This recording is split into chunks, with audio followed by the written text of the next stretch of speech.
Les uns sont en situation de handicap, les autres sont valides. Depuis quelques mois, ils vivent ensemble dans un appartement partagé. Bienvenue dans une colocation presque comme les autres. Je t'en ai plein les cheveux. Ouais, comme d'hab. Bien sûr, toujours. Au fil des mois, entre Lana et Laura, une forte complicité s'est nouée. Un de leurs rituels favoris, la séance de maquillage et son lot de mise en boîte. Tu mets le mascara? Ouais. Pendant que je pars en fouille archéologique pour trouver le rouge à lèvres. Tiens. Comme tous les assistants de vie, Lana épaule les résidents handicapés quand ils en ont besoin, parfois dans les gestes les plus intimes. Non, on y est presque. Vas-y, arrête de rigoler, je vais t'en mettre sur les dents. Ferme ta bouche. J'aime bien m'apprêter, me sentir jolie. J'aime bien. Avec l'aide de Lana. Oui. C'est pas toujours la meilleure aide, hein. C'est un exercice périlleux de maquiller quelqu'un d'autre que soi-même. Nickel. Ouais. Ce jour-là, l'atmosphère est fébrile. La maisonnée s'apprête à quitter le cocon de l'appartement pour une séance shopping-resto. Et vous allez le voir, c'est toute une aventure. Est-ce que le bus est adapté? Le prochain peut-être?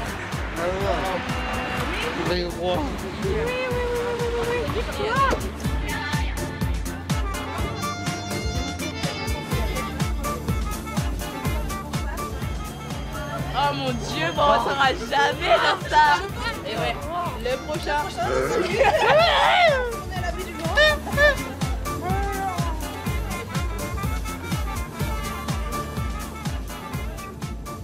C'est mieux d'en rigoler, comme ça après eux ils se sentent mieux.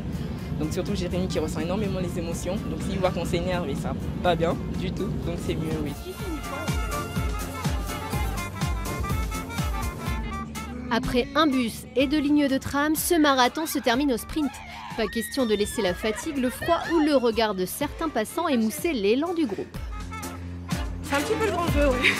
Les autres rigolent sur d'autres choses et nous on fait avec ce qu'on a. Les fauteuils. En mode shopping, le groupe s'éparpille en fonction des centres d'intérêt de chacun. Sans surprise, Nathalie traîne Kevin, un assistant de vie, aux loisirs créatifs.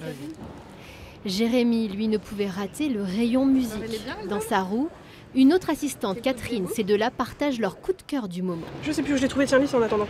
Je sais pas si t'avais déjà vu, mais ça a l'air trop bien. Il est super lourd. Laura et Lana, quant à elles, furettent au rayon roman, évidemment. Ah oui, il est intéressant, je vais peut-être le prendre. C'est le paradis pour moi. Tout ce qui est livre, écriture, j'adore ça. C'est ma passion.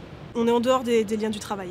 Il n'y a pas de lien assistant, résident. On partage des moments toute amitié. Là, si c'est moi qui l'accompagne, c'est pas du hasard. J'adore ça aussi. On se voit différemment et on crée des liens affectifs différents.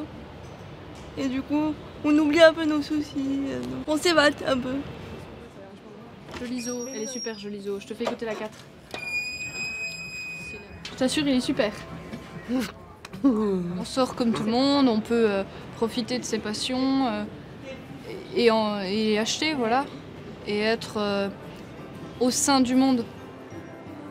Resto, balade en ville, bowling, les idées de sortie ne manquent pas. Les résidents ne sont pas en reste pour en proposer.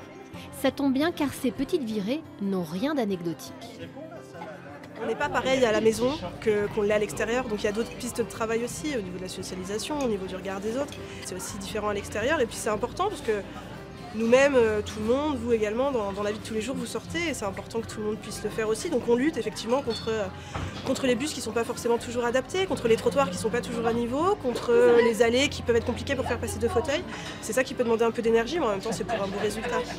S'épanouir au cœur même de la cité, d'égal à égal. Pour les occupants de l'appartement partagé, ce n'est pas qu'un idéal, c'est une réalité.